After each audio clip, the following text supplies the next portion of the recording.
올 3월 미국 증시에 야심차게 출하한 쿠팡이 고전을 면치 못하고 있습니다. 만성적 영업 적자 등 기업 가치 하락에 영향을 줄 다양한 소식이 있었기 때문인데요. 그러나 외국 투자 전문 매체들은 쿠팡의 잠재력에 주목하는 곳이 많아 보입니다. 쿠팡의 주가부터 보시죠. 쿠팡의 주가는 지난 3월 11일 미국 증시 상장 이후 당일 공모가 35달러에 2배가 넘는 69달러까지 가기도 했으나 이후 지속적 하락세를 보이며 현재 빛이 바른 상황입니다. 현재 쿠팡의 주가는 공모가에도 한참 미치지 못하는 29달러 수준입니다. 주가 하락의 원인을 살펴볼까요?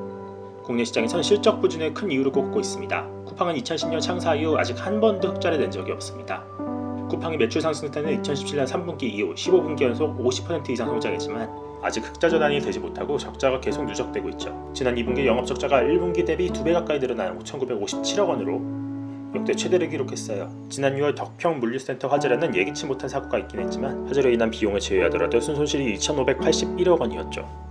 창사 이후 작년 말까지 쌓인 적자 누적액은 총 4조 8천억 원에 이릅니다. 지난 8월 13일부터 쿠팡 주식의 보호 예수 기간이 하나둘 끝나면서 큰 손의 대량 매도가 이어진 것도 주가 하락에 영향을 미쳤어요.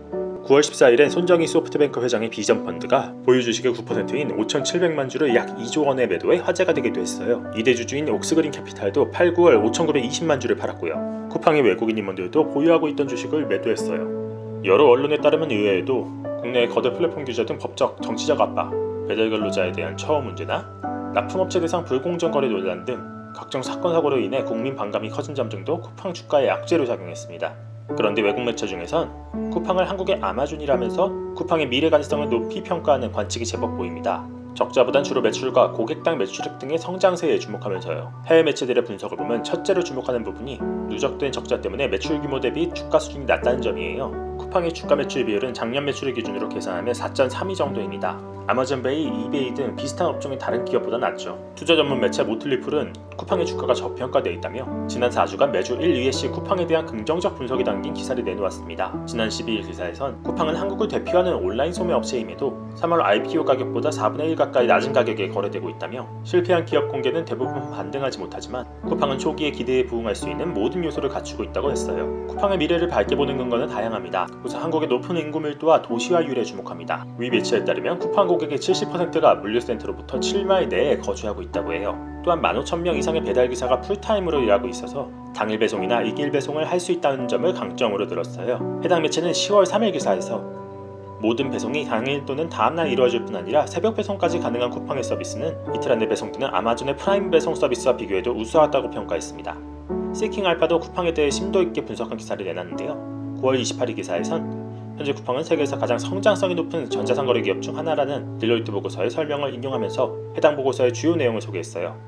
비용상의 이점 등 네트워크 효과, 무형자산 등이 진입장벽으로 작용하는 점을 쿠팡의 가치가 높은 주된 이유로 들었죠. 해당 매체는 10월 21일 기사에선 쿠팡과 아마존의 경영 철학을 비교하면서 둘이 매우 유사하다고 분석했어요. 쿠팡의 홈페이지에 표방한 문구나 김범석 대표의 발언 등을 아마존 주주에게 보낸 편지 내용과 대조해가며 유사함을 설명했죠. 기사에서 쿠팡은 단순히 판매 서비스 때문에 아마존과 비교되는 것이 아니라 고객에 대한 열정적 관심과 혁신을 만드는 회사 문화 때문에 비교돼야 한다고 했어요. 인베스터 플레이스도 9월 23일과 10월 11일 쿠팡의 전망을 긍정적으로 보는 기사를 냈어요. 10월 11일 기사에선 쿠팡의 강점으로 다른 시장에서도 성공의 공식을 복제할 수 있다는 것과 바닥이 없어 보이는 돈 주머니를 가진 소프트뱅크가 여전히 최대 주주로서 쿠팡을 후원하고 있다는 점을 꼽았어요. 일본 기업인 소프트뱅크 덕분에 일본에서의 시장 개척에도 큰 도움이 될 거라고 했고요. 그리고 1년 안에 쿠팡은 일본과 대만에서 어느 정도 성공 조짐을 보이기 시작할 것 같다며 쿠팡의 주가는 11개월 안에 최소 2배 이상 오를 것으로 보인다고 예측했습니다. 다만 외신들이 쿠팡의 리스크에 대해 언급하지 않은 건 아닙니다.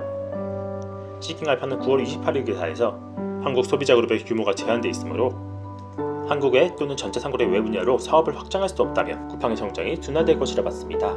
그리고 쿠팡이 납품업체 상대 불공정 거래 등 문제된 점을 언급하며 한국에서 당국과의 마찰이 있을 수 있다는 점도 장기 리스크로 들었습니다. 그러면서 미국 투자자들은 한국 시장에 대한 이해가 부족하기 때문에 이런 리스크를 평가하기 어렵고 장기적으로 규제 리스크가 평가에 크게 반영될 수 있다고 했어요. 쿠팡의 3분기 실적이 이르면 이번 주 발표됩니다.